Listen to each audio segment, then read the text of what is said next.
குறைவான வெயில், நிழல் இருக்கணும். ரெண்டாவது அதுக்கு தேவையான நீர்ப்பாசன வசதிகள் இருக்கணும், மண் வளம், இதெல்லாம் பற்றி தெரிஞ்சுக்கிட்டிங்களா?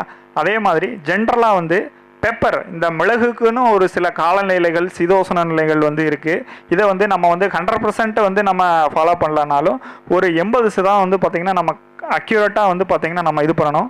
ஃபஸ்ட்டு உயரம், கடல் மட்டத்திலிருந்து 0லேருந்து 1200 MSLன்னு சொல்லக்கூடிய மீட்டர் உயரம் வரைக்கும் இந்த மிளகு செடி வந்து வளரும். கடலில் வளருமா? வளரும்.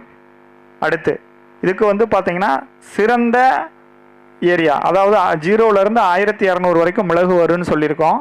அதில் எந்த பர்டிகுலர் லொக்கேஷனில் வந்து ரொம்ப அதிகப்படியான அடர்த்தியில் அதிகப்படியான மகசூல் தரும் நல்ல கிளைமேட், சூட்டபிள் கிளைமேட்னா 300லேருந்து 900 மீட்டர். அடுத்து காற்று, ரொம்ப அதிகப்படியான ஹெவி விண்டு இருக்கக்கூடிய ஏரியாவில் வந்து பெப்பர் வந்து ரொம்ப சூட்டபிள் கிடையாது. அப்படி நம்ம வளர்த்தாலும் அதுக்கு வந்து கட்டி இது பண்ணி பராமரித்து இது பண்ணுறதுக்கு கொஞ்சம் கஷ்டம்.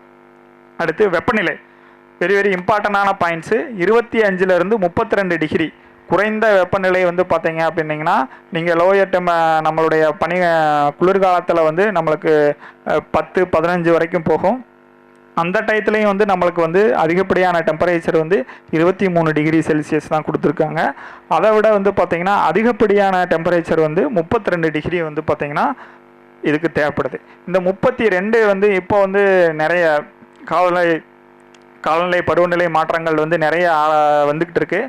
அப்போ அதை நம்ம எப்படி ஓவர் கம் பண்ணி இந்த டெம்பரேச்சரை குறைக்கலாம், எப்படி இது பண்ணலான்ற டெக்னாலஜியும் நான் உங்களுக்கு ஃபர்தராக சொல்கிறேன். அடுத்து மழையளவு 1500லேருந்து 300 mm சொல்லக்கூடிய மழையளவு வந்து கண்டிப்பாக தேவை. பெப்பருக்கு மிளகுக்கும் மழைக்கும் ஒரு மிகப்பெரிய ஒரு சம்பந்தம் இருக்குங்க. இந்த மழை பொறுத்து தான் இந்த மிளகு விவசாயமே இருக்குது. அதனுடைய மகரந்த சேர்க்கையாக இருந்தாலும் சரி, அதனுடைய கருவுறுதலாக இருந்தாலும் சரி, அதனுடைய மணிகள் வந்து பெருக்கத்துக்கும் அதனுடைய உருவாக்கத்துக்கும் வந்து மழை வந்து ஒரு மிகப்பெரிய ஒரு காரணியாக இருக்குது. அது very very very important. Next, ஈரப்பதம். காற்றில் இருக்கக்கூடிய ஈரப்பதத்தினுடைய அளவு வந்து 70லேருந்து 90% வந்து கண்டிப்பாக இருக்கணும். குறைஞ்சது வந்து நீங்கள் இப்போ இந்த சம்மர் பீரியடில் வந்து பார்த்தீங்கன்னா ஒரு 40லேருந்து 50 வரைக்குமாச்சும் நீங்கள் மெயின்டைன் பண்ணணும். அந்த 40-50 தாண்டி நீங்கள் கீழே போகும்போது வந்து மிளகுனுடைய சீதோஷ நிலை ரொம்ப இதாகும், இலையெல்லாம் கருகிரும். உங்களுக்கு தெரியும் வெத்தலை கொடி இருக்கு இல்லைங்களா? வெத்தலை கொடியும் இந்த மிளகும் வந்து ஒரே குடும்பத்தை சார்ந்த ஒரு பயிர். அதுக்கு என்ன நிலை சீதோஷ நிலை தேவைப்படுதோ அதே சீதோஷ நிலை நீங்கள் வந்து மிளகுக்கும் கொடுத்தீங்கன்னா நல்லா அருமையாக வளரும். அடுத்து மண், என்னென்ன மண்ணிலலாம் பெப்பர் நல்லா வரும்? First red soil, laterite soil, sandy loam, loamy soil, இதில் எல்லாம் வந்து பார்த்திங்கன்னா நல்லா அருமையாக வரும். அடுத்து களி, வண்டல் கழிப்பு கலந்த மண்ணில் வந்து மணல் கலந்த மண்ணாக இருந்துச்சு அப்படின்னிங்கன்னா அதுக்கு ஒரு சில காலநிலைகளை வந்து பார்த்திங்கன்னா நீங்கள் வந்து மெயின்டைன் பண்ணி ப்ராப்பராக செக் பண்ணி பிஹெச் ஈசி மண்ணை செக் பண்ணிவிட்டு அதனுடைய பரிந்துரைக்கு ஏற்ற மாதிரி நீங்கள் போகலாம். அடுத்து பிஹெச்சோடைய லெவல் வந்து பார்த்திங்கன்னா 5லேருந்து 6 வந்து பார்த்திங்கன்னா பிஹெச் வந்து பார்த்திங்கன்னா ரொம்ப வந்து ஐடியலான மண்ணினுடைய அமிலக்காரத்தன்மை வந்து 5லேருந்து 6 வரைக்கும் இருக்கணும் அதனுடைய பிஹெச். அடுத்து நீங்கள் தேர்வு பண்ணக்கூடிய நிலமாக இருந்துச்சுன்னா அதனுடைய வடிகால் வசதி வந்து ரொம்ப ரொம்ப ரொம்ப ரொம்ப முக்கியமானதாக இருக்கணும். நெக்ஸ்ட், பயிர் பராமரிப்பு. இந்த பயிர் பராமரிப்புன்றதில் வந்து பார்த்திங்கன்னா நிறைய பாயிண்ட்ஸை பற்றி நான் இங்கே உங்களுக்கு இப்போ பேச போகிறேன். அதில் ஒவ்வொரு பாயிண்ட்டும் ரொம்ப ரொம்ப ரொம்ப முக்கியமானது. யாராவது பின்னாடி தூங்கிட்டு இருந்தீங்கனாலும் சரி, இல்லை இது பண்ணிகிட்டு இருந்தீங்கன்னா உங்களுடைய நோட் பேடையும் பெண்ணையும் வந்து எடுத்து தெளிவாக வச்சுக்கோங்க. ஒவ்வொரு பாயிண்ட்டும் ரொம்ப ரொம்ப முக்கியம். அடுத்து வந்து டிஸ்கஸ் பண்ணும்போது இதெல்லாம் வந்து உங்களுக்கு ரொம்ப ரொம்ப ஃபியூச்சரில் உதவும். பாயிண்ட்டு தெளிவு பண்ணிக்கோங்க. நெக்ஸ்ட், நிலத்தினுடைய தேர்வு. இந்த நிலத்தை வந்து நம்ம எப்படி தேர்வு பண்ணணும்னு சொன்னீங்கன்னா ஃபஸ்ட்டு உங்களுக்கு ரொம்ப கல்கேரியஸ்ன்னு சொல்லக்கூடிய சுண்ணாம்பு கல் இருக்கக்கூடிய நிலம் வந்து பார்த்திங்கன்னா பெப்பருக்கு வந்து உதவாது. ரெண்டாவது கரும்பாறை, கருங்கல், கருமண் இருக்கக்கூடிய நிலமாக இருந்தாலும் உங்களுக்கு யூஸ் ஆகாது. வடிகால் வசதி இருக்கணும். களிமண், ஃபுல்லாக களிமண்ணாக இருக்குது அப்படின்னிங்கன்னா அங்கே வந்து பெப்பர் வரவே வராது. களிமண்ணுடைய வந்து பார்த்திங்கன்னா மணல் கலந்துருக்கணும், இல்லைனா செம்மண் மணல் கலந்த லோமி சாயிலாக இருந்தால் மட்டும்தான் உங்களுக்கு வந்து பெப்பர் வந்து ரொம்ப ரொம்ப சூட்டபுளாக இருக்கும். அதுக்கு தகுந்த மாதிரி உங்களுடைய மண்ணை நீங்கள் வந்து டெஸ்ட் பண்ணி வச்சுக்கோங்க. ரெண்டாவது இடத்தேர்வு வந்து பார்த்திங்கன்னா சத்து வந்து பார்த்திங்கன்னா பள்ளமான மேட்டு பகுதியை வந்து தேர்வு பண்ணணும். பள்ளக்கால் ஓரக்கால் வந்து பள்ளமான பகுதிகளை வந்து பார்த்திங்கன்னா தேர்வு செய்கிறத வந்து அவாய்ட் பண்ணிக்கோங்க. அப்படி பள்ளக்கால் வசதி இருந்துச்சு அப்படின்னா அதுக்கு என்ன மாதிரி பண்ணலாம், களிமண் கலந்த பூமியாக இருந்துச்சுன்னா அதுக்கு என்ன பண்ணலான்றடைய டெக்னாலஜி பின்னாடி வருது. நெக்ஸ்ட்டு நிலத்தை வந்து எப்படி வந்து சுத்தம் பண்ணணும், எல்லாத்தையும் விட்டு ஜேசிபி விட்டு அப்படியே ஃபுல்லாக நிறவி அப்படியே சரி சமமாக ஆக்கி வச்சிடக்கூடாது, அப்படி வைக்கக்கூடாது. அந்த நிலத்தை தேர்வு செய்கிறதுக்குன்னு ஒரு சில வழிமுறைகள் இருக்குது. உங்களுக்கு உங்களுடைய நிலத்தை நீங்கள் வந்து எப்படி தேர்வு செய்கிறீங்க, தாங்கு முறை என்ன வைக்க போகிறீங்க, அதை எப்படி வந்து மண் இருக்குது, அதை பொறுத்து ஒவ்வொன்றும் பாயிண்ட்ஸ் மாறும். நிலத்தை வந்து ஃபுல்லாக லெவல் பண்ணி ஒரே லெவலில் வச்சிடக்கூடாது. கொஞ்சம் அப் அண்ட் டவுனாக இது பண்ணி ஒரு பக்கம் வந்து எந்த பக்கம் வந்து வடிகால் வசதி இருக்கோ ஓரக்கால் இருக்கோ அதை கொஞ்சம் சற்று வந்து பள்ளமாகவும் கொஞ்சம் ஒரு பகுதி வந்து மேடாக வச்சிங்கன்னா மழை காலங்களில் வந்து தண்ணீர் தேங்குறதுக்கு வந்து பார்த்தீங்க அப்படின்னிங்கன்னா தேங்காமல் சரியாக வந்து ஓடி தண்ணி தேங்காமல் பார்த்துக்கிறதுக்கு வந்து அந்த மாதிரியான நிலத்தை வந்து அப்படி தான் வந்து நிலத்தை வந்து தயார் செய்யணும். அடுத்து ஆதரவு மரம் அப்படின்னு சொல்கிறோம். இந்த ஆதரவு மரம்னா என்னங்க, சப்போர்ட் ட்ரீ. இப்போ இங்கே சப்போர்ட் ட்ரீ, இங்கே உங்களுக்கு என்ன சப்போர்ட் ட்ரீ இருக்குது, பாக்கு. இந்த இப்போ பாக்குக்கு வருவோம். பாக்கு வந்து பார்த்தீங்க அப்படின்னிங்கன்னா ஒரு பிளான்டேஷன் செக்டாரில் வரக்கூடிய ஒரு ரகம். பாக்கை வந்து நீங்கள் என்ன மாதிரியான இடைவெளிகளை வந்து இப்போ நட்டிருக்கீங்க, 7, 7க்கு 7.5, 6க்கு 6, 7க்கு 7, 7 அடி மேக்ஸிமம் வந்து பார்த்தீங்கன்னா நீங்கள் எல்லாமே வந்து பார்த்தீங்கன்னா ஹை டென்சிட்டி பிளான்டிங்னு சொல்லக்கூடிய அடர் நடவு முறையில் வந்து பார்த்தீங்கன்னா நீங்கள் பார்க்க வந்து நட்டிருக்கீங்க. இந்த அடர் நடவு முறையில் பார்க்க நட்டு அதில் வந்து நீங்கள் மிளகு உற்பத்தி பண்ணணும் அப்படின்னிங்கன்னா அது வந்து பார்த்தீங்கன்னா உங்களுக்கு 60% வாய்ப்புகள் தான் இருக்குது. ஏன் அப்படின்றத பின்னாடி ஒவ்வொன்றா நான் கிளாஸ் எடுக்க நீங்கள் இது பண்ணிக்கிறீங்க. ஐடியல் ஸ்பேசிங் ஃபார் ஒவ்வொரு கிராப்புக்கும் ஒரு ஊடுபயிரை இது பண்ணும்போது முதன்மை மரத்துக்கும் அதனுடைய ஊடுபயிருக்குமான இடைவெளி வந்து பார்த்திங்கன்னா வெரி வெரி இம்பார்ட்டண்டானது. மிக்சடு கிராப்பிங்னு சொல்லுவாங்க, பல்லடுக்கு பயிர் முறைன்னு சொல்லுவாங்க. அந்த பல்லடுக்கு பயிர் முறையில் ஒரு மெயின் மரத்துக்கும் அதனுடைய தாவு மரத்துக்கும் அதனுடைய சப்போர்ட்டரிக்குமான ப்ராப்பரான ஸ்பேசிங் இல்லை அப்படின்னும் போது நம்ம வந்து பார்த்திங்கன்னா பின்னாடி செடி வச்சோம் நல்லா வளரும் எல்லாம் பண்ணோம், பட் அதனுடைய காய் வளர்ச்சிக்கும் அதனுடைய அடுத்தடுத்த வருட நீடித்த வருமானம்னு சொல்கிறோம். இந்த நீடித்த நிலைத்த அப்படின்னும் போது குறைஞ்சது வந்து ஒரு 20லேருந்து 30% வருஷத்துக்கு மேலே தான் வந்து உங்களுக்கு பெப்பர் இருக்கும். அப்போ இருக்கும்போது அப்போ அந்த டைமில் வந்து நம்மளுக்கு வந்து நிறைய பிரச்சனைகள் வந்து உண்டு பண்ணும். அதை எப்படி வந்து ஓவர் கம் பண்ணுறதுன்னு பார்த்துக்கலாம். அதாவது 9 அடிக்கு 9 அடி, அதாவது 2.7 மீட்டர் × 2.7 மீட்டர். இதுதான் வந்து பார்த்தீங்க அப்படின்னா ஐடியல் பிளான்டேஷன் ஃபார் அரிக்கானட். சரிங்களா, நீங்கள் அதை கொஞ்சம் குறைக்கிறீங்க அப்படின்னீங்கன்னா 9க்கு 8 இது ஓகே, 9க்கு 7 ஓகே. இதுக்கு தாண்டி நீங்கள் கீழே போகும்போது வந்து பார்த்தீங்க அப்படின்னிங்கன்னா அது ஹை டென்சிட்டியாக மாறிடுது. அங்கே வந்து பெப்பரை வந்து இன்டர்கிராப்பிங் பண்ணும்போது ஒரு சில பிரச்சனைகள் வரும். ஐடியல் தாவு மரத்தை நீங்கள் புது தோட்டமாக வைக்க போகிறீங்க, நான் இனி தான் போய் பார்க்க வைக்கணும், பார்க்க நட போகிறேன், நட்டு அதில் மிளகு விவசாயம் பண்ண போகிறேன்னு இருக்கிறவங்க 9 அடிக்கு 9 அடி வந்து பார்த்திங்கன்னா பாக்கு மரங்களை நடுங்க. சரிங்களா, ஏன் இந்த பாக்கு மரத்துக்கும் 9க்கு 9 நட சொல்கிறோன்னு பார்த்தீங்க அப்படின்னிங்கன்னா போதுமான காற்றோட்டம், போதுமான சன்லைட்டு, தரவழியில் படக்கூடிய தரவழியில் இது பண்ணக்கூடிய சன்லைட்டு, ஈரப்பதம், காற்றோட்டம் எல்லாத்துக்குமான ஒரு ஸ்பேஸாக தான் இது இருக்குங்க. சரிங்களா, அடுத்து வடிகால் அமைப்புன்னு சொன்னேன். இந்த வடிகால் அமைப்பு வந்து உங்களுடைய பாக்கு தோட்டத்துக்கு ரொம்ப இம்பார்ட்டன்ட். ஏன்னு சொல்லுங்க,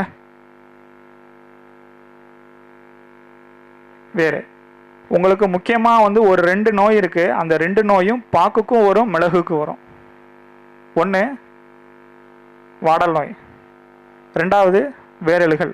இந்த 2மே பாக்கிலையும் இருக்குது மிளகுலையும் இருக்குது. இதுக்கு மிகப்பெரிய முக்கியமான காரணி என்னன்னு தெரியுங்களா, இந்த தண்ணி தான். இந்த தண்ணினால தான் அந்த நோய் வந்து பாக்கையும் தாக்கும் மிளகையும் தாக்கும். அப்போ அதை நம்ம எப்படி ஓவர் கம் பண்ணணும் அப்படின்னிங்கன்னா வாய்க்கால் வசதி, வாய்க்கால் வசதியை வந்து கண்டிப்பாக ஏற்படுத்தியிருக்கணும். அடுத்து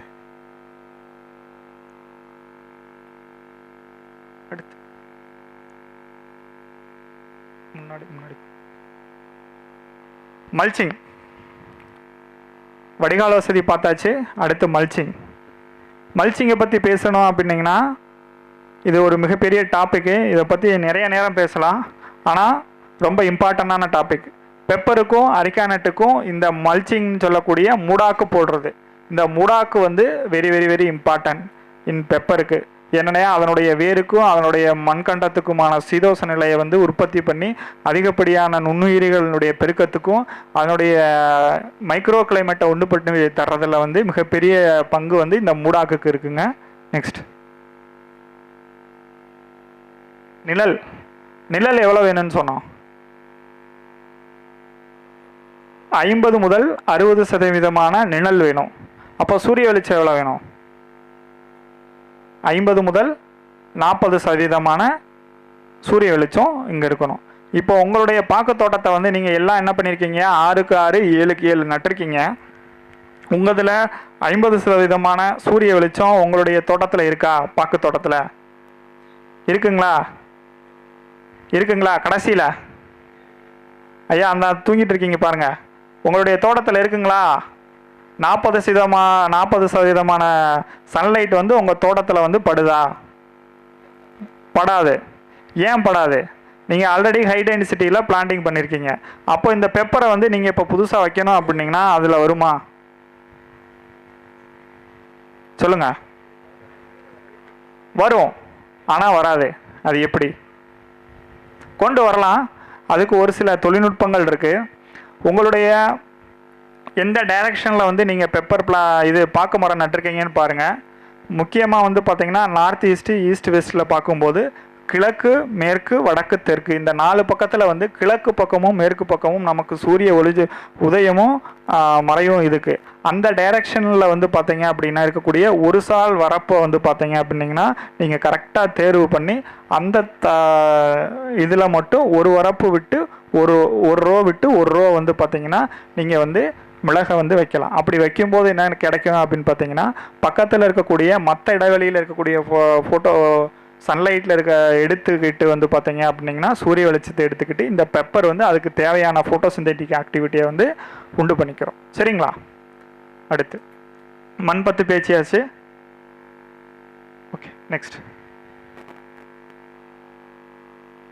இப்போது செடி நடணும், எப்படி குழி எடுக்கிறது, எப்படி பிளான்டிங் பண்ணணும், அதை பற்றி பார்க்க போகிறோம். ஃபஸ்ட்டு செடி வந்து பார்த்திங்கன்னா எப்படி வந்து இது பண்ணுவீங்க? நீங்கள் எந்த தோட்டத்தில் நீங்கள் எங்கே டிஷ்யூ கல்ச்சராக இருந்தாலும் சரி, நார்மல் பிளான்டிங் இருந்தாலும் சரி, திப்பிலி ஒட்டாக இருந்தாலும் சரி, நீங்கள் எங்கே செடி வாங்கி வச்சுருந்தீங்கனாலும் நீங்கள் வாங்கின நர்சரியிலேருந்து நாள் வாங்குறீங்க, கொண்டு வந்தோடனே அன்றைக்கே நட்டுறணும். இல்லைன்னா மறுநாள் கொண்டு போய் குழி எடுக்கணும், தோண்டணும், நட்டுறணும். அந்த வேலையை முடிச்சு போடணும். அப்படி முடிச்சிங்கன்னா உங்களுக்கு மொத்தமாக முடிஞ்சிடும். சரிங்களா?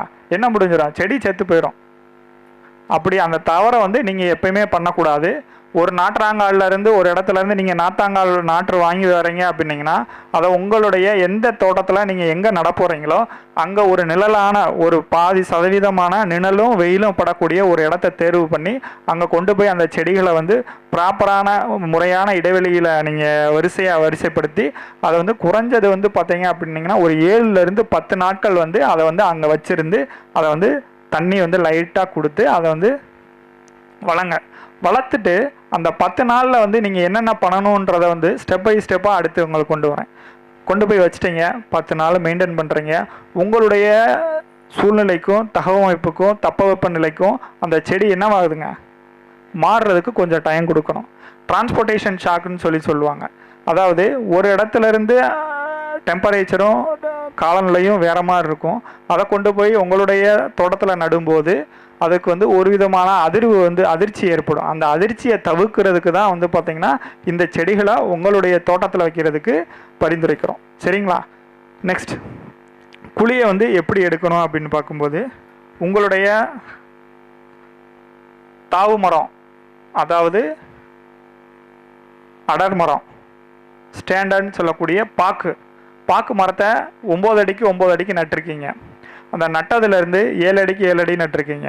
இப்போ அதில் எந்த இடத்துல குழி எடுக்கணும், எந்த டைரக்ஷனில் குழி எடுக்கணும், எப்படி செடி நடணும், யாராவது தெரிஞ்சவங்க சொல்லுங்கள்.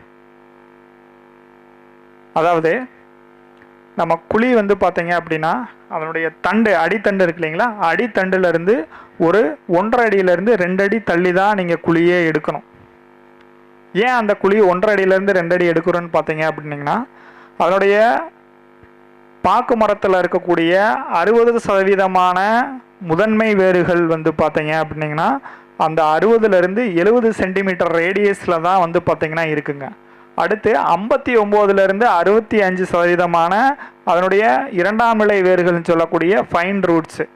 அந்த ஃபைன் ரூட்ஸும் வந்து பார்த்தீங்கன்னா அந்த ரேடியஸில் தான் இருக்குது. அப்போ நீங்கள் குழி எடுக்கிறோன்னு சொல்லி அந்த முதன்மை வேரை டேமேஜ் பண்ணும்போது என்ன நடக்கும்னீங்கன்னா, உங்களுக்கு பாக்கு மரத்துக்கு ஒரு விதமான அதிர்ச்சி ஏற்படும். ரெண்டாவது, நீங்கள் வைக்கக்கூடிய மிளகு செடிக்குமான வேரும் அந்த பாக்கு மரத்துக்குடைய வேரும் வந்து பார்த்தீங்க அப்படின்னா காம்படிஷன் வந்து உண்டு பண்ணும். அதுக்கு தான் என்ன பண்ணணும் அப்படின்னா, குறைஞ்சது வந்து பார்த்தீங்கன்னா ஒரு 1.5 அடி தள்ளி வந்து நீங்கள் வந்து குழி எடுக்கணும்.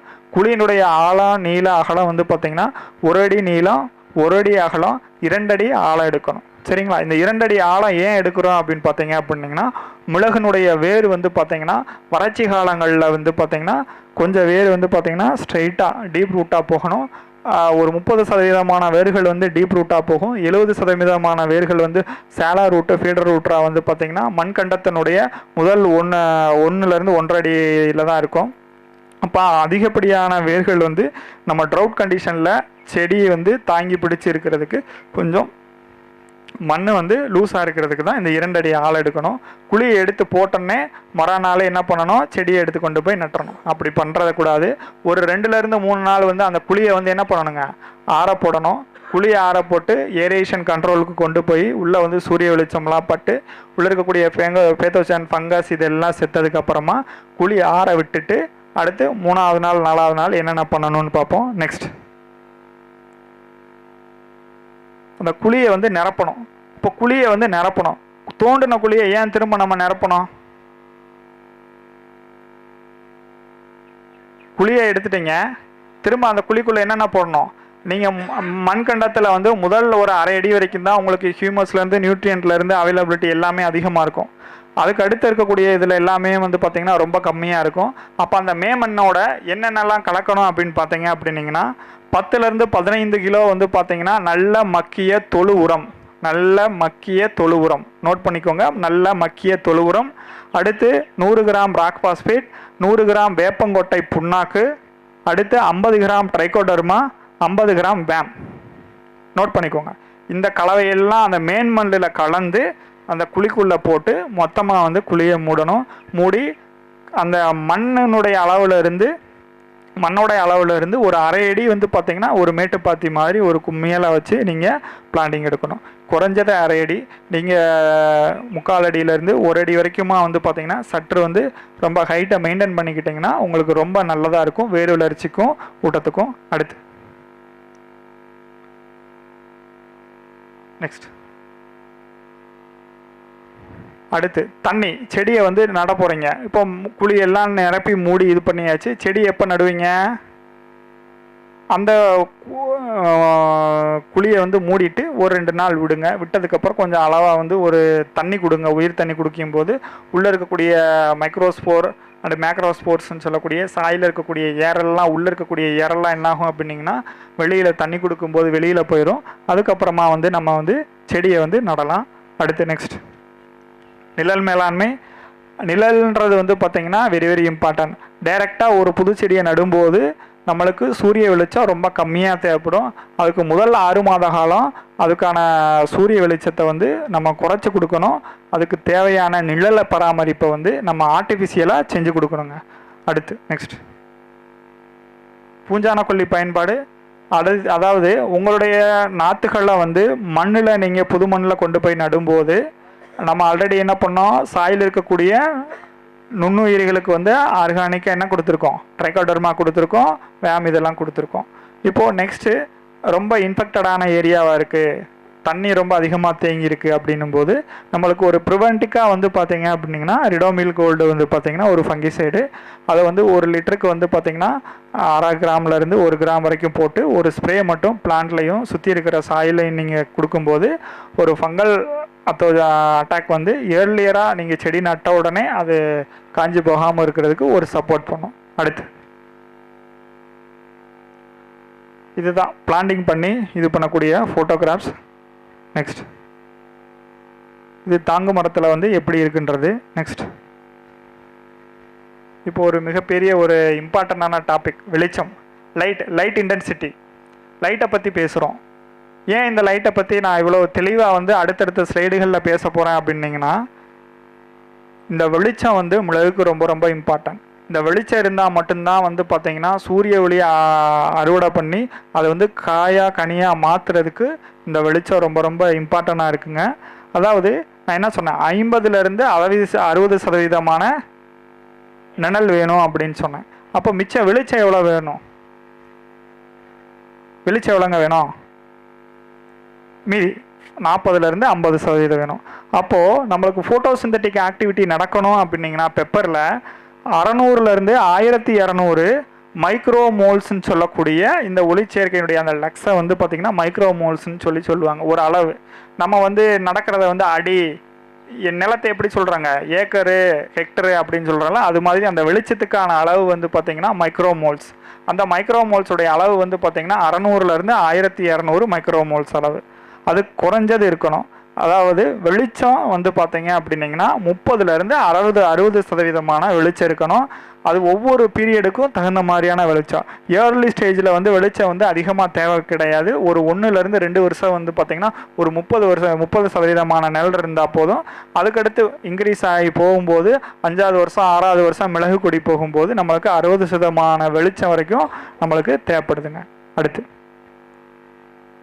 இப்போது உங்களுடைய பாக்கு மரத்தை வந்து நீங்கள் நடும்போது 1லேருந்து 3 வருஷத்துக்கான பாக்கு மரத்தில் வந்து பார்த்தீங்கன்னா அதோடைய இடைப்பயிர்களுக்கு கிடைக்கக்கூடிய சூரிய வெளிச்சத்தினுடைய அளவு வந்து பார்த்தீங்கன்னா 60 முதல் 80% நிழல் வந்து பார்த்தீங்க இப்போ வெளிச்சம் வந்து உங்களுக்கு கிடைக்கும்.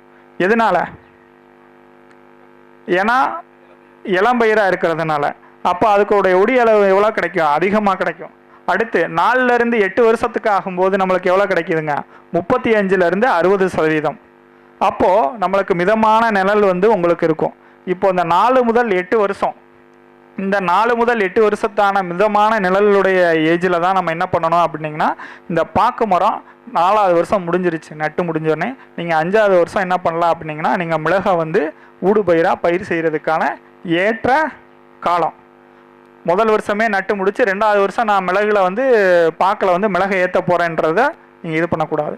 குறைஞ்சது வந்து 4 வருஷம் முடிஞ்சிருக்கணும். 5வது வருஷம் நீங்கள் ஸ்டார்ட் பண்ணலாம். இல்லை இன்னொரு ஒரு தம்புரோல் என்ன அப்படின்னு பார்த்தீங்க அப்படின்னா, பாக்கு மரத்தில் வந்து வளையங்கள் வர ஆரம்பிக்கும். ஒவ்வொரு வருஷமும் போகும்போது ஒவ்வொரு அடி வளர ஒரு வளையம் வந்து சுற்று வளையம் வரும், ஒரு வெள்ளை கலரில். அந்த வளையத்தினுடைய எண்ணிக்கை வந்து குறைஞ்சது 10லேருந்து 12 வளையங்கள் வந்து வந்திருக்கான்னு பாருங்கள். 12 வளையங்கள் வந்துருச்சு அப்படின்னிங்கன்னா நீங்கள் வந்து அடியில் வந்து என்ன பண்ணலாம், மிளகு பயிர் செய்ய ஆரம்பிக்கலாம். சரிங்களா? அடுத்து 10 வருஷத்துக்கு மேலே முழு வளர்ச்சிக்கு வந்து பார்த்திங்கன்னா பாக்கு வந்துருச்சு. அந்த டயத்தில் சூரிய வெளிச்சம் எவ்வளோ இருக்கும்? 20 முதல் 40%. இந்த 40% நிழல் வந்து பார்த்திங்க அப்படின்னிங்கன்னா நம்மளுக்கு என்னவா இருக்குங்க? போதுமான நிழலாக வந்து பார்த்திங்கன்னா மிளகுக்கு இருக்குது. நான் சொல்லக்கூடிய ஸ்பேசிங், இதோடைய ஸ்பேசிங் வந்து பார்த்திங்கன்னா 9 அடிக்கு 9 அடி. பாக்கு மரத்தை நீங்கள் 9 அடிக்கு 9 அடிக்கு வச்சுருந்தீங்கன்னா இந்த பாயிண்ட்டு எல்லாமே உங்களுக்கு கரெக்டாக சூட் ஆகும். நெக்ஸ்ட்,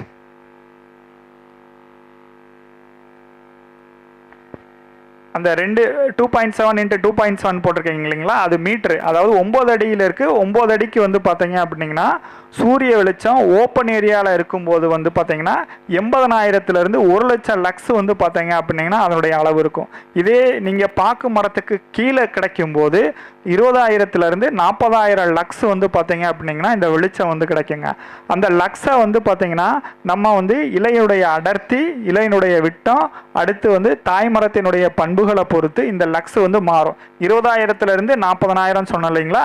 பாக்கு மரத்தினுடைய இலை அமைப்பு, நீங்கள் நாட்டு ரகங்களை நடவு பண்ணியிருக்கீங்களா, இல்லை ஹைப்ரிடை தேர்வு பண்ணியிருக்கீங்களா, அதனுடைய இலை மற்றும் நோய் பூச்சி தாக்கத்தினுடைய அமைப்பு எப்படி இருக்குது, அதெல்லாம் பொறுத்து வந்து இந்த 20,000லேருந்து 40,000 வந்து பார்த்திங்கன்னா மாறுபடும். உங்களுக்கு ஆவரேஜாக 10,000லேருந்து 20,000 லக்ஸ் வந்து பார்த்தீங்க அப்படின்னா வெளிச்சம் மிளகுக்கு ஊடுபயிருக்கு வந்து பார்த்திங்கன்னா ரொம்ப ரொம்ப அவசியம். அந்த லக்ஸ் வெளிச்சம் வந்து நம்மளுக்கு கிடைக்குதுங்க. அடுத்து இந்த 2.277 மீட்டர் இந்த இடைவெளியில் வந்து உங்களுக்கு PARன்னு சொல்லக்கூடிய தாவரங்கள் பயன்படுத்தக்கூடிய வெளிச்சம் ஒளியினுடைய அளவு வந்து பார்த்தீங்க அப்படின்னீங்கன்னா 1500லேருந்து 2000 எவ்வளோ இருக்குங்க மைக்ரோ மோல்ஸ். ஒரு சதுர அடியில் ஒரு செகண்டுக்கு வந்து பார்த்தீங்கன்னா 1500லேருந்து 2000 மைக்ரோ மோல்ஸ் வந்து பார்த்தீங்கன்னா கண்டிப்பாக என்ன இருக்கணும். நல்ல வளர்ந்த பாக்கு தோட்டத்தில் நிழலில் வந்து எவ்வளோ இருக்கணும் பார்த்தீங்க அப்படின்னீங்கன்னா 300லேருந்து 800 மைக்ரோ மோல்ஸ் இருக்கணும். அந்த மோல்ஸுக்குடைய அளவு வந்து பார்த்தீங்க அப்படின்னீங்கன்னா மீட்டர் ஸ்கொயர், அதாவது ஒரு சதுர அடியில் வந்து ஒரு செகண்டுக்கு வந்து பார்த்தீங்கன்னா இந்த அளவு வந்து கண்டிப்பாக இருக்கணும். இதை எப்படி வச்சு நம்ம டெஸ்ட் பண்ணலாம் அப்படின்னு பார்த்தீங்க அப்படின்னீங்கன்னா லக்ஸ் மீட்டர் இருக்குது, வெளிச்சத்தை வந்து அளக்கிறதுக்கு. அந்த இதை வந்து பற்றி நம்ம வச்சு நம்ம அதை செக் பண்ணிக்கலாம். நெக்ஸ்ட் நிழல் மேலாண்மை. இந்த நிழல் மேலாண்மை பற்றி தான் இவ்வளோ நேரமாக பேசிகிட்டு இருக்கோம். 40லேருந்து 60% நிழல் இருக்கணும். அப்படி அந்த நிழல் அதிகமாக இருந்துச்சு அப்படின்னீங்கன்னா அந்த நிழலை வந்து எப்படி வந்து குறைக்கலாம் சொல்லுங்கள். ஃபஸ்ட்டு உங்களுடைய பாக்கு மரத்தில் இருக்கக்கூடிய பழைய காஞ்சி தொங்கக்கூடிய மட்டைகள் இருக்கு இல்லைங்களா, அதை வந்து பீரியாடிக்கெல்லாம் வந்து பார்த்தீங்கன்னா நீங்கள் ரிமூவ் பண்ணணும். அடுத்து நோய் தாக்குதலோ இல்லை பூச்சி தாக்குதலோ இருந்த இலைகளாக இருந்துச்சுன்னா அதை என்ன பண்ணணுங்க பீரியாடிக்கெல்லாம் ரிமூவ் பண்ணணும். அப்படி பண்ணும்போது வந்து உங்களுக்கு ஓரளவுக்கு வந்து சன்லைட் வந்து உள்ளே பெனட்ரேட் ஆகும். அடுத்து அதற்கு பாக்கு தோட்டத்துக்கு தேவையான காத்தோட்ட வசதிகளை வந்து நீங்கள் வந்து சுற்றி ஏற்படுத்தி கொடுத்தாலே வந்து உங்களுக்கு போதுமான அளவு நிழல் வந்து வந்துடும். நெக்ஸ்ட் அடுத்து உயர்மட்ட பாத்தி முறை. அந்த மேட்டு பாத்தி சொன்னேன் இல்லைங்களா, இந்த மேட்டு பாத்தி வந்து எதுக்கு வந்து ஒரு இம்பார்ட்டன்ட்னு பார்க்கும் அப்படின்னீங்கன்னா, நீங்கள் லெவலில் வந்து பண்ணிட்டீங்க, பாக்கு மரத்தை வந்து பார்த்தீங்கன்னா என்ன பண்ணியிருக்கீங்க 9 அடிக்கு 9 அடி இடைவெளியில் நட்டிருக்கும் போது அதுக்கு மண்ணுடைய நிலத்தை அளவில் இருந்து ஒரு கொஞ்சம் சற்று வந்து பார்த்தீங்கன்னா 1/2 அடி 3/4 அடி ஹைட்டு வந்து அதுக்கு மேட்டு பாத்தி போட்டு நீங்கள் கொடுக்கணும். இந்த மேட்டு பாத்தி அமைக்கிறதுல என்னென்ன அட்வான்டேஜ்னு பார்த்தீங்க அப்படின்னீங்கன்னா உங்களுக்கு பாக்கு மரத்துக்கு வந்து வேருக்கு தேவையான ஆக்சிஜன், காற்றோட்டம், ஈரப்பதம் இது எல்லாமே வந்து மெயின்டைன் ஆகுது. அதற்கடுத்தபடியாக வந்து பார்த்தீங்க அப்படின்னீங்கன்னா உங்களுக்கு ஊட்டச்சத்துக்களாக இருக்கிறதாலும் சூரிய வெளிச்சம் டைரெக்டாக படும்போது உங்களுடைய மண்ணினுடைய வளமும் இதுவும் வந்து பார்த்திங்கன்னா ரொம்ப பெருகுது. அடுத்து நோய் தாக்குதலை வந்து 100% தடுக்கிறோம். நோய் தாக்குதலை எப்படி 100% தடுக்கிறோங்க, மேட்டு பாத்தி எடுத்துடுறீங்க. மேட்டு பாத்தி எடுத்ததுக்கப்புறம் பள்ளக்காலில் வாய்க்கால் வரும்போது என்ன நடக்கும், அதோடைய வடிகால் வசதியில் வந்து தண்ணி தேங்காமல் வந்து பார்த்திங்கன்னா கடைமடைக்கு வந்து உங்களுக்கு ஃபுல்லாக வந்து ஃபீல்ட்லேருந்து லீச் அவுட் ஆகிரும். அப்போது உங்களுக்கு வந்து நோய் தாக்குதல் வந்து இல்லாமல் இருக்கும். சரிங்களா. அதோடைய பாத்தியோடைய உயரம் எவ்வளோ இருக்குன்னு பார்த்தீங்க அப்படின்னீங்கன்னா 30லேருந்து 45 சென்டிமீட்டர் ஹைட் இருக்கணும். அதனுடைய அகலம் வந்து பார்த்தீங்கன்னா 1லேருந்து 1.5 மீட்டர் இருக்கணும். அப்போ என்ன பண்ணணும், சென்டரில் வந்து பாக்கு மரம் இருக்குது. இப்போ என்ன பண்ணணுங்க, இந்த பக்கம் 2 அடி இந்த பக்கம் 2 அடி வந்து பார்த்தீங்கன்னா அகலம் இருக்கணும். உயரம் ஒரு 1லேருந்து 1.5 அடி ஹைட் இருக்கணும். இப்போ சென்டரில் அப்போ பாத்தியோடைய பள்ளம் எவ்வளோ இருக்குங்க, 1 அடி பள்ளம் இருக்கும். அந்த 1 அடி பள்ளத்தில் என்ன பண்ணுவீங்க, நீங்கள் மூடாக்கு போடணும். என்ன மூடாக்கு போடுவீங்க, உங்கள் பாக்கு மரத்துடைய இலை, அந்த காஞ்சி போன இலை, மட்டை, பூவு, சருகு எல்லாத்தையும் வெட்டி போட்டு மூடாக்கா போட்டு வச்சுருக்கும்போது அந்த பள்ளத்தில் வந்து பார்த்தீங்க அப்படின்னா ஒரு சால் விட்டு ஒரு சால் போடும்போது அந்த ஒரு சாலில் இருக்கிறத எல்லாம் என்ன ஆகும் அப்படின்னிங்கன்னா டீகம்போஸ் ஆகி பாக்குக்கும் மிளகுக்கும் வந்து பார்த்தீங்கன்னா ஹியூமஸ் கண்டென்ட் வந்து உங்களுக்கு நல்லா கிடைக்கும். அடுத்தபடியாக வந்து ஒரு சாலில் வந்து தண்ணி எல்லாம் என்ன ஆகுங்க வடிஞ்சு போயிடும். இது வந்து பார்த்தீங்கன்னா புதுசாக நடப்போகிறவங்களுக்கான ஒரு அட்வான்டேஜ். நான் முன்னாடியே நட்டு முடிச்சிட்டேன், என்னுடைய தோட்டத்தில் வந்து 6-7 வருஷம் இருக்குது, இப்போ மிளகு பண்ண போகிறேன். இப்போ நம்ம என்ன பண்ணலாம் அப்படின்றத பின்னாடி பார்க்கலாம். நெக்ஸ்ட் இந்த 2 பாத்திக்கு இடையில வந்து இந்த வடிகால் வசதின்னு போட்டிருக்கேன் இல்லைங்களா, இந்த 2 வரப்புக்கு ஒரு வரப்பு. இப்போ எக்ஸாம்பிளுக்கு வந்து நம்ம சாரோடைய எங்கள் தோட்டத்தை வந்து கார்த்திகேயன் சார் தோட்டத்தை போய் பார்க்க போகிறோம். அவர் எந்த ஒரு விதமான வடிகால் வசதியுமே செய்யாமல் இருக்கார். அப்போது அந்த ஃபீல்டில் எப்படி இந்த வடிகால் அமைப்பு பண்ணணும் அப்படின்றத அங்கே ஃபீல்டில் வச்சு நான் உங்களுக்கு சொல்லிக் கொடுக்குறேன். 2 பாக்கு வரிசைக்கு விட்டுட்டு, அதாவது முதல் லைனில் வந்து ஒரு ட்ரென்ச் எடுக்கணும், அடுத்து 3வது லைனில் வந்து ட்ரென்ச் எடுக்கணும். 5, 7, 9 அப்படின்னு ஒத்தைப்படை எண்களில் வந்து பார்த்தீங்கன்னா நீங்கள் ட்ரென்ச் எடுக்கணும். 1 அடி அகலம் 1 அடி ஆழத்துக்கு வந்து அந்த பள்ளத்தை வெட்டி அந்த மண்ணை வந்து பார்த்தீங்கன்னா இந்த வரப்புகளை போடும்போது உங்களுக்கு ஆட்டோமேட்டிக்காக இதாக நடக்கும். இன்னொன்று கேட்பீங்க, அப்படி பள்ளம் வெட்டும்போது பாக்கு மரம் வந்து அதிர்ச்சி ஆகிடாது இல்லைங்களா? பாக்கு மரத்தை வந்து பார்த்திங்கன்னா வேதரிச்சு வந்து ஏதாச்சும் இதாகுனிங்கன்னா எதுவுமே நடக்காதுங்க. ஒரு சால் விட்டு ஒரு சால் தான் நீங்கள் வெட்டுறீங்க. அதிகப்படியான வேர் வந்து உங்களுக்கு டேமேஜ் ஆகாது. பர்டிகுலராக மேல் வேரை மட்டும்தான் வெட்டி எடுக்கிறீங்க. அப்படி எடுக்கும்போது உங்களுடைய பாக்கு மரத்துக்கும் ப்ளஸ் வந்து பார்த்திங்கன்னா நீங்கள் புதுசாக வைக்கக்கூடிய மிளகுக்கும் வேருக்கு வந்து பார்த்திங்கன்னா வளர்ச்சி வந்து ரொம்ப அதிகமாக கிடைக்கும். சரிங்களா? அடுத்து இதுதான் அந்த மேட்டுப்பாத்தி முறையில் வந்து பிளான்டிங் பண்ணக்கூடிய நம்ம பெப்பர் செடி. அடுத்து இந்த ரைஸ்டு பெட்டுன்னு சொல்லக்கூடிய அந்த மேட்டுப்பாத்தி போடுறதுனால நம்மளுக்கு என்னென்ன அட்வான்டேஜ்னு பார்த்தீங்க அப்படின்னீங்கன்னா, வேருக்கு வந்து ஒரு பாதுகாப்பு பண்ணி கொடுக்குறீங்க. அடுத்து வந்து பார்த்திங்கன்னா தண்ணி தேங்காமல் இருக்கிறதுனால நோய் வந்து பார்த்திங்கன்னா ரொம்ப குறையுது. வேரலுகள், தண்டலுகள், அந்த நோய்கள்லாம் வந்து உங்களுக்கு குறையுது. மண்ணுக்கு வந்து தேவையான காத்தோட்டம் கிடைக்கும்போது நுண்ணுயிரினுடைய பெருக்கம் வந்து அதிகமாக இருக்குது. அப்போ வந்து ஆட்டோமேட்டிக்காக உங்களுடைய சாயில் வந்து பார்த்திங்கன்னா ஹெல்த் வந்து கூடுதுங்க. அடுத்து கோடை காலத்துலையும் வறட்சி காலத்துலையும் இந்த மேட்டுப்பாத்தி இருக்கும்போது நீங்கள் என்ன பண்ணுறீங்க, பள்ளக்காலில் மல்ச்சிங் போட்டு மூடி வச்சுருப்பீங்க. அப்போ வறட்சியை கூட நமது என்ன ஆகும், தாங்கி இந்த பாக்கும் மிளகும் நல்லா வளரும். அடுத்து இந்த ட்ரென்ச்சிங் மெத்தடு வடிகால் வசதி அமைக்கிற இது வந்து பார்த்திங்கன்னா 100% யாருக்கு நீங்கள் பண்ணியாகும்னு பார்த்தீங்க அப்படின்னீங்கன்னா, களிமண் கலந்த வண்டல் மண் கலந்த மண்பாங்கு இருக்கக்கூடியவங்க வந்து நீங்கள் வந்து இதை கண்டிப்பாக வந்து கடைபிடிச்சி தான் ஆகணும். சரிங்களா?